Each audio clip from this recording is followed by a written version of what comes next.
नमस्कार प्यारे विद्यार्थियों, किसी कारणवश आपकी ऑनलाइन क्लासेस जो हैं इनमें कुछ व्यवधान उत्पन्न हुआ।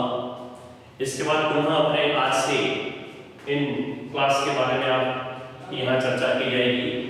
तो मैं ये उम्मीद करता हूँ कि आपका जहाँ पे क्रम छूट गया था वहीं से मैं आज आपके यहाँ इस क्रम को शुरू करूँगा। पाठ 7 का हमारे जिसमें विभिन्न प्रकार के उत्तक और विभिन्न प्रकार के जंतुओं को दे रखा है, जिसमें केंचुआ जो हमारे चल रहा था और वहीं से हमारे केंचुए के बारे में कुछ बातें आपसे चर्चा हो चुकी थी, लेकिन कुछ बातें जो है बीच में कुछ तकनीकी प्रॉब्लम की वजह से रह गई थी। तो आज पुनः एक बार आपके समक्ष यहाँ उपस्थित होकर हमारे ऑनलाइन जो क्लासेस हैं इसको विधिवत करने जा रहे हैं। तो निश्चित तौर पर आप इसको अच्छे समझें और निश्चित तौर पर आप इसकी रूपरेखा बनाकर इसको वापस एक बार जोड़कर इसकी तैयारी पूरी करें। तो प्यारे विद्यार्थियों, हमारी जो चर्चा जहाँ से हमने इसको रोका था वो है केंचुआ। इससे पूर्व आपने हमारे जंतुओं के बारे में अध्ययन किया था। जंतुओं के बाद कुछ जंतुओं के बारे में यहाँ वर्णन दे रखा आपकी बुक में, जिसमें केंचुआ पहला जंतु है। तो केंचुआ सबसे पहले इसका क्लासिफिकेशन आपने अच्छे से देख लिया है कि केंचुआ की संघ का प्राणी है, केंचुए का वर्ग कौन सा है, इसका गण कौन सा है, इसकी जाति कौन सी है, इन सब और इन सभी बातों को आपने अच्छे से देख लिया। वर्गीकरण के बाद केंचुए की बाएं आकार की आती है। बाएं आकार में केंचुए का किस प्रकार से डायग्राम आपने बना रखा है, एक छोटा डायग्राम जो आपने बना रखा है और बाएं आकार को आप उसमें समझा है कि केंचुए के शरीर में कितने खंड होते हैं और केंचुए का जो शरीर एक वाइटल से पहले वाला था, वाइटल और वाइटल के बाद का था। इन समस्त प्रकार की बातों को आपने यहाँ पर देख लिया है। इसके बाद इसमें आंतरिक आकार की आती है। तो अब ये बाह्य आकार की में आपने इसके बाहरी भाग को देखा था, आंतरिक आकार की में कुछ भाग आपने इसके देख लिए थे, जिसमें आहार नाल आता है, जो इसका प्रमुख प्रश्न है। आहार नाल जो है केंचुआ मिट्टी को खाकर इसका उपयोग करता है, भोजन में मिट्टी इसका मुख्य भाग होता है। और इसके बाद रुधिर परिसंचरण किस प्रकार का होता है, बंद या खुला, तो आपने अच्छे से इसको समझ लिया। खुला और बंद परिसंचरण में क्या अंतर है इसको अच्छे से आपने देखा है। श्वसन तंत्र के लिए जो विशेष इसमें नहीं होते हैं, उत्सर्जी अंग किसके द्वारा होता है।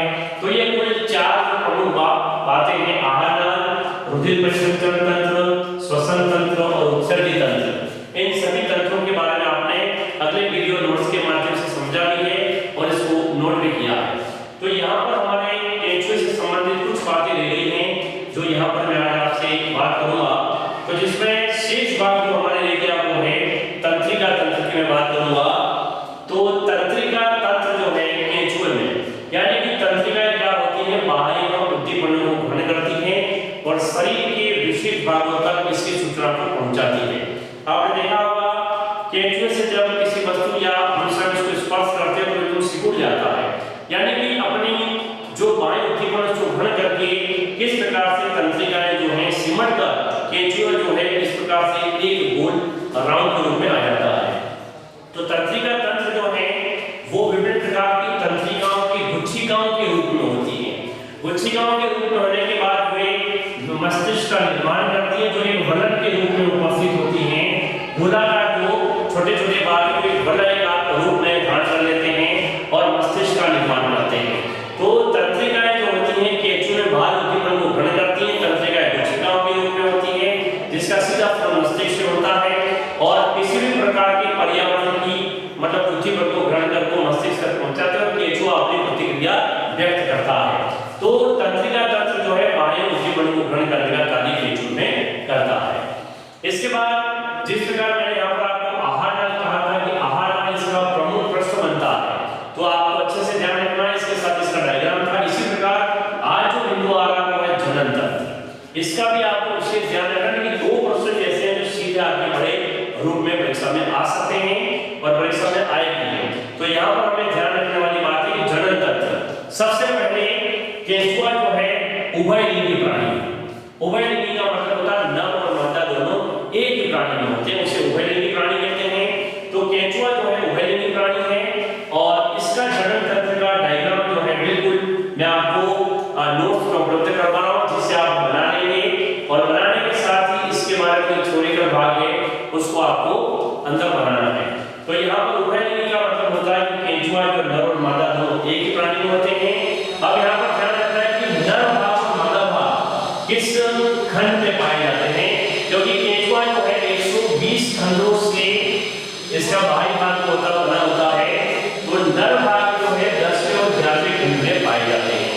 इसमें आपके कोशिका ग्रंथियां, वृषण, सब चीजें आपके 10वें 11वें खंड में पाई जाती हैं, और मादा जो भाग है वो 13वें खंड 12 और 13वें खंड में पाया जाता है, जिसमें अंडा से अंडवाहिनी होती है। तो ये दोनों भाग 10, 11, 12, 13 मिलकर केंचुए के जनन तंत्र का निर्माण करते हैं। अब केंचुआ उभयलिंगी प्राणी है, तो निषेचन जो है नर एवं मादा के संलयन को निषेचन कहते हैं। निषेचन के बाद जो है कोकुल का निर्माण होता है, और उसी कोकुल से नए जीव की या नए संतति की उत्पत्ति होती है। तो यहाँ पर आप ध्यान दें, नर और मादा कौन-कौन से खंड में पाए जाते हैं, निषेचन क्रिया क्या होती है, निषेचन के बाद कोकुल का निर्माण किस प्रकार से होता है, और उभयलिंगी प्राणी क्या होते हैं, इसके साथ ही आपका जो डायग्राम बना हुआ है उसको आप निश्चित तौर पर कंप्लीट करेंगे। तो इसका जनन तंत्र जो है इसका इंपॉर्टेंट है, और दूसरा प्रश्न इसका इंपॉर्टेंट है आहार नालिका। दोनों प्रश्नों को आप अच्छे से इसको समझेंगे।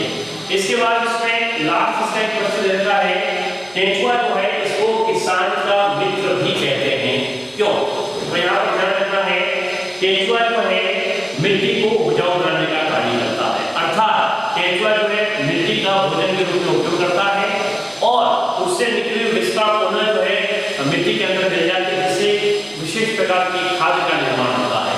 तो किसान का मित्र इसलिए कहते हैं क्योंकि यह मिट्टी को उपजाऊ बनाता है, अर्थात भोजन के रूप में इसका उपयोग करता है, और उसके विस्तार जो मिट्टी में मिल जाती है, जिससे कि केंचुए से बनी खाद को वर्मी कंपोस्ट बोलते हैं। यानी वर्मी कंपोस्ट क्या है?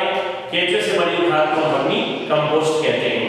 तो मिट्टी को खाकर मिट्टी को उपजाऊ बनाता है, इसलिए हम केंचुए को किसान का मित्र कहते हैं। तो यहाँ पर ये चीजें आपको ध्यान रखनी है, और विशेषकर जो प्रश्न है कि भाई उत्सर्गी तंत्र के लिए कौन सा अंग है, श्वसन तंत्र के लिए कौन सा अंग है, परिसंचरण तंत्र किस प्रकार से होता है, और यहाँ पर सीधे सीधे दो प्रश्न जो चित्र सही है, आहार नाम इसका जनन तंत्र, इसको आप अच्छे से देखेंगे। और बाकी सारी चीजें जो मैं आपको इस केंचुए के बारे में मैंने आपको पूर्व में भी समझा रखी है।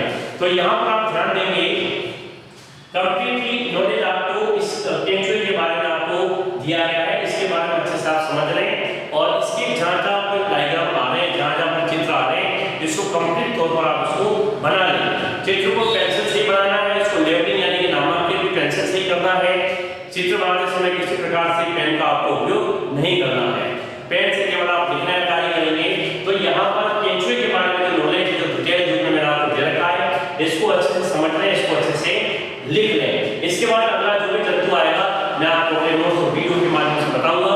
तब तक के लिए आप पुनः एक बार अपनी इस व्यवस्था को सुचारू कर लें, और आज इतना मतलब नॉलेज के साथ ही आप अपडेट हो जाए बिल्कुल विधिवत तरीके से, और निरंतर आपका ये कार्य जारी रहेगा। जय भारत, जय हिंद, धन्यवाद।